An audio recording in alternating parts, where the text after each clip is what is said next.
आज बन्दैछ कश्मीरी दम आलु। त्यसको लागि मैले मसला लिएको छु लसुन, अदुवा, कश्मीरी लाल मिर्च, जीरा, धनिया, सौंफ, लौंग, इलायची। यसलाई मैले पिसेर पेस्ट बनाउँछु। त्यसपछि यता छ प्याज, टमाटर। यसलाई पनि पिसेर म पेस्ट बनाउँछु। अनि बन्छ कश्मीरी दम आलु। त्यसको लागि हामीलाई दही पनि चाहिन्छ। दही यहाँ छ।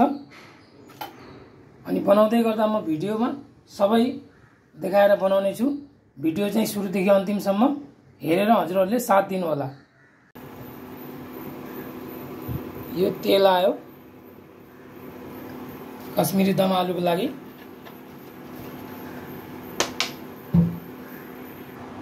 तेल तातिसकेको छ। यसमा आलु फ्राई गरिन्छ।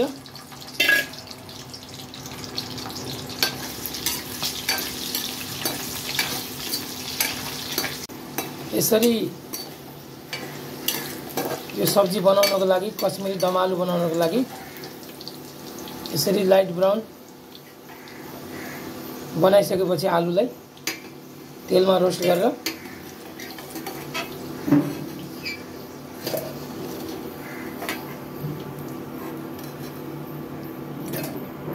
त्यसपछि यही तेलमा यो अघि जुन देखाएको थिए लसुन, अदुवा, लौंग, सुकमेल, जीरा, धनिया र सौंफ पिसेर ल्याएको मसला यही हो।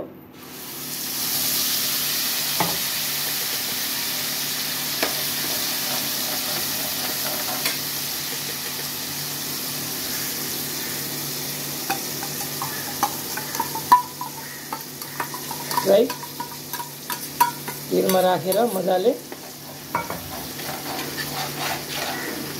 चलाएर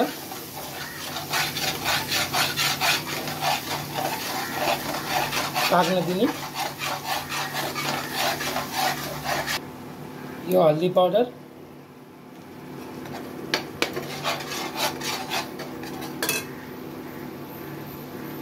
अझै थोरै राखेर यसले मजाले यो मसला तेलमा एकदमै मजाले भुटेर पकाउनु पर्यो।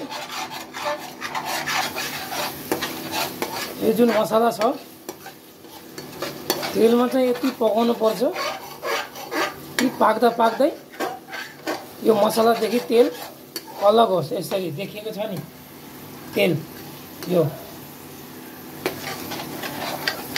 तरिकाले मजाले चलाउँदै भुट्दै यसरी तेल छुटेको देखिएको छ एकदम क्लियर हैन तेल। यो तरिकाले यसरी पाकिसकेपछि यो प्याज र टमाटरको पेस्ट राखेर यसलाई पनि मजाले भुटेर पकाउनु पर्छ।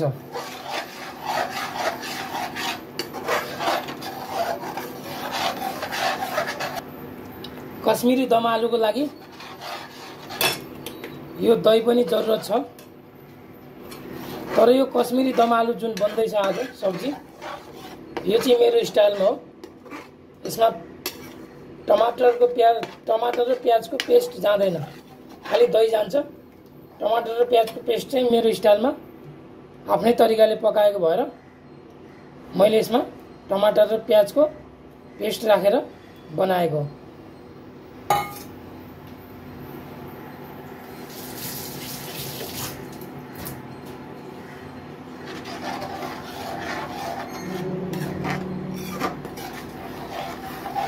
अब यसमा राख्दैछु स्वाद अनुसार नुन,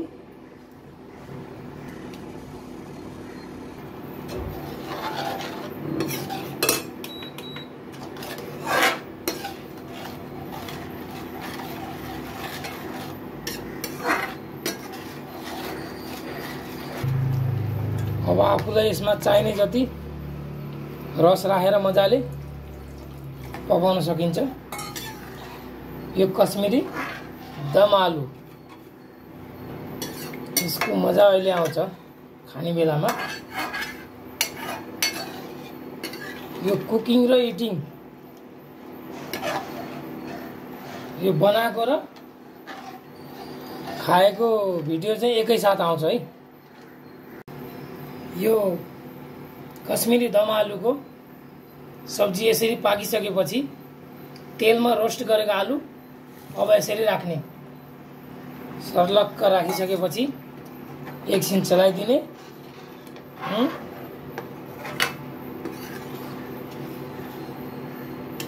नुन चाहिँ आफूलाई कति चाहिन्छ त्यति आफ्नो हिसाबले राख्दा हुन्छ।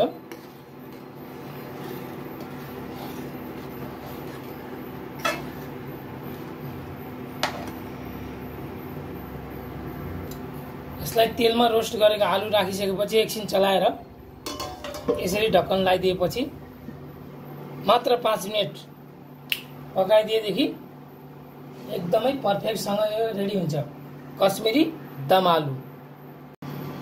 ल यो कश्मीरी दम आलु हालेर पकाएको पनि 5 मिनट भइसकेको छ। हेरौँ कस्तो भइसकेको छ यो।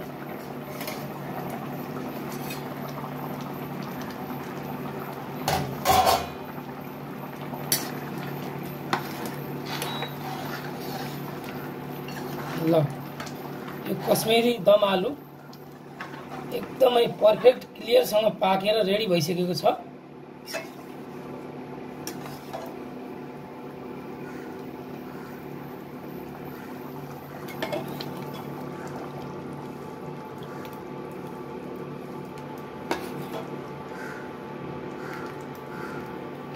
हजुरहरूलाई पुरै क्लियरसँग मैले यो कश्मीरी दम आलुको सब्जी देखाइदिएको छु। यो एकदमै रेडी भयो। अब यहीसँग खाना खाइन्छ है, कश्मीरी दम आलुसँग। ल आज हाम्रो यो दिउँसोको खाना कश्मीरी दम आलुको साथमा रहेको छ, साथमा अन्डाको अमलेट पनि छ। ल सुरु गर्दा हुन्छ खानालाई। हजुरहरू धेरै आत्तिनु भएको छ, ल जल्दी जल्दी खायो हुन्छ है। ल कश्मीरी दम आलुको सब्जी साथमा अन्डाको अमलेट। भात त देखिसक्नु भएको छ होला कति छ भनेर होइन। यसलाई त 2 सासमा उडाइदिनु पर्छ यो भातलाई।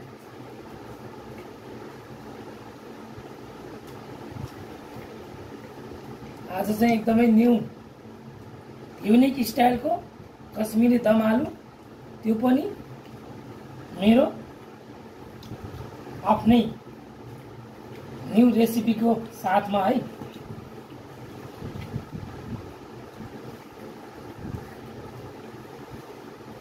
कश्मीरी दम आलु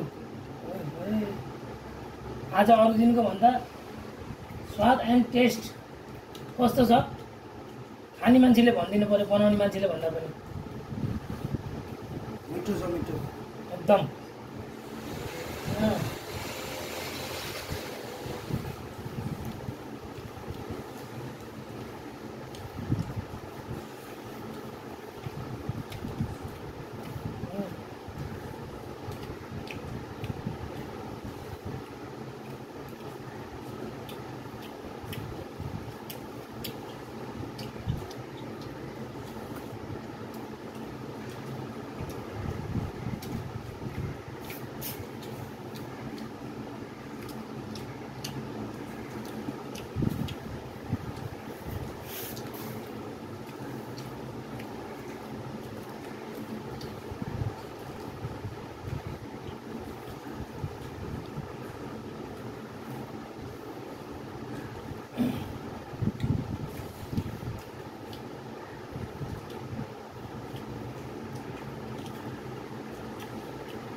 सेर्दोमा पनि हालिदिन्थेँ।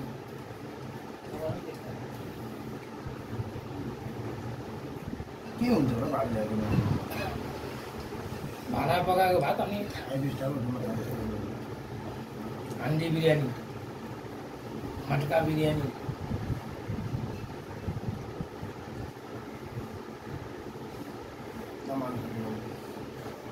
दम आलु चाहिँ नखाने, दम आलुको झोल मात्रै खाने त्यस्तै नै हुन्छ।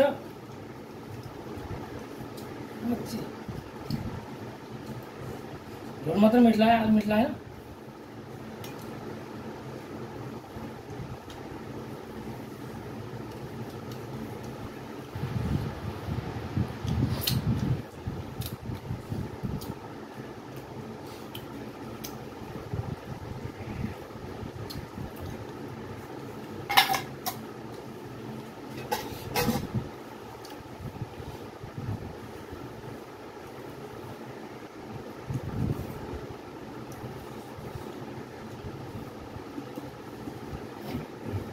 आलु यसरी फोडेर यो चाहिँ फेरि अर्को तरिकाले भात खुवाइ।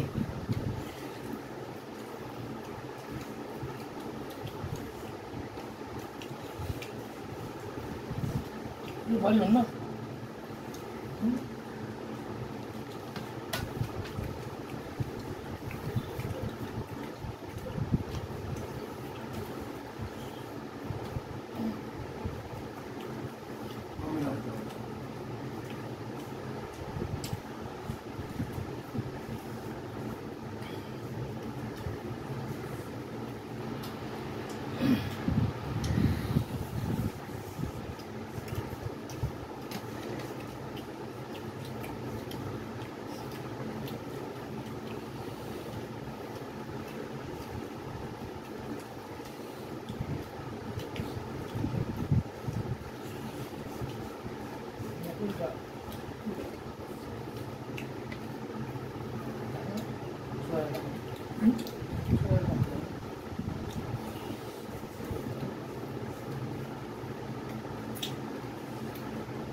कश्मीरी दम आलुको साथमा आजको दिउँसोको खाना पनि खाएर सफा चट गरिदियो है थाल। तपाईहरु सबैले खाइसक्नु भयो है। ल आजको भिडियो चाहिँ यहीसम्म। फेरि अर्को नौलो कुनै भिडियोको लिएर उपस्थित हुनेछु अर्को भिडियोमा भन्दै हजुरहरु सबैलाई बाइ बाइ एन्ड नमस्ते।